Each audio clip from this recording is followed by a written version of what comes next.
very well known Mr. Tony Parks.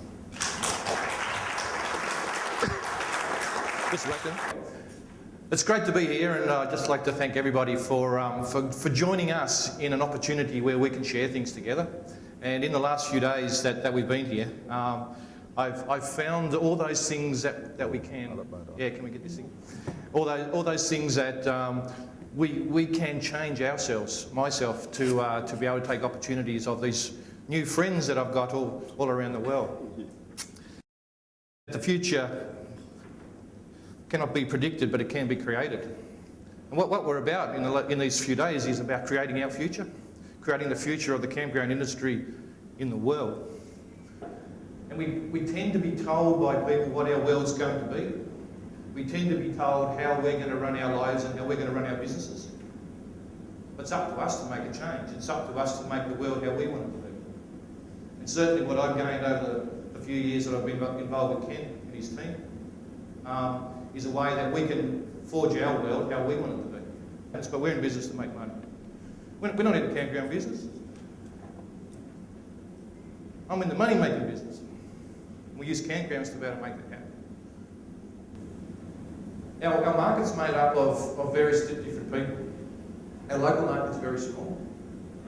And that's where we're a bit different to some locations across Australia. A lot of locations across Australia, and I imagine here in the US and other places have that local market. In fact, at KOA conference, they have a lot of people that travel in their own town to the campground.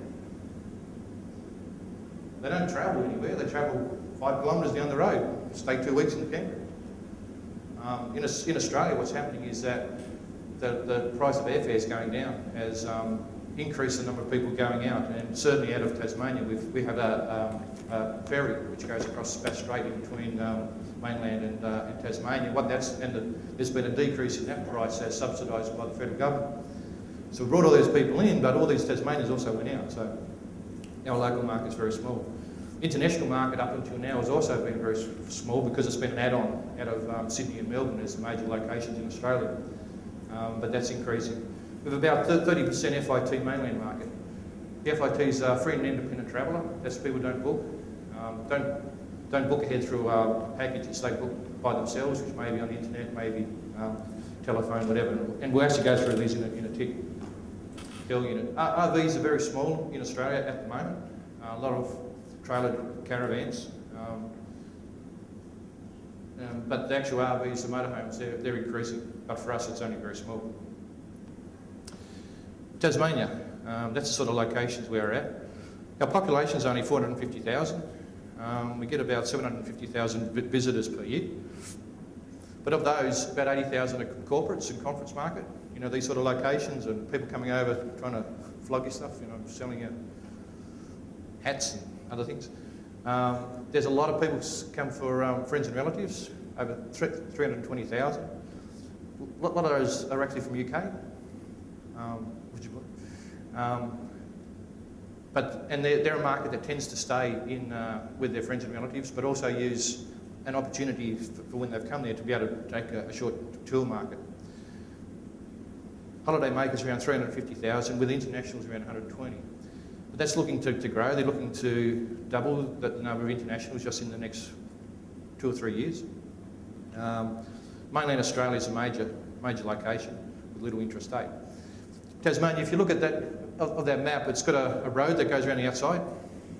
It's 300 kilometres by 300 kilometres, around like 200 miles by 200 miles square. But over 50% of it's World Heritage National Park. You can't drive in it, you can't do anything in it.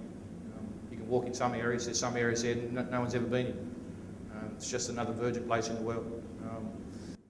But the international touring market is the growth sector in tourism in Australia. And what we need is a system for distribution, a system to be able to grab those people from around the world to be able to bring them in. About 50% of our products prepaid packages. That's with wholesalers and travel agents. When I hear 7%, I'll give 7% any day. We give 30%. 50% of our product, we give 30%. Now when you say 30% commission, geez, that's a lot of money. But they gain us money in the shoulder and the winter periods. Any fool can make money in the summer. Any fool can fill up in the summer. It's how you manage your business to make real wealth in the shoulder periods and the winter that makes you different. Right? A good friend of mine once said, out of New Zealand, that in business you've got to be trying to be better than everybody else, to stand out or be different. It's good if you can be both. So one of the things that we do is we stand out in the marketplace. We control the market. Our market's cabins. So that sort of gets a picture of the business, who we are and what we're about. And we're into cabins mainly for three major areas.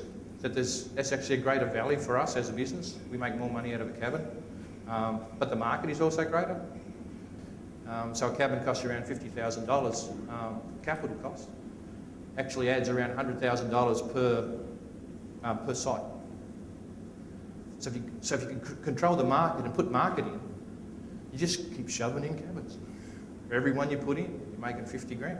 In fact, in cash flow wise, if you lease the cabins, you're making $100,000 on someone else's money per site.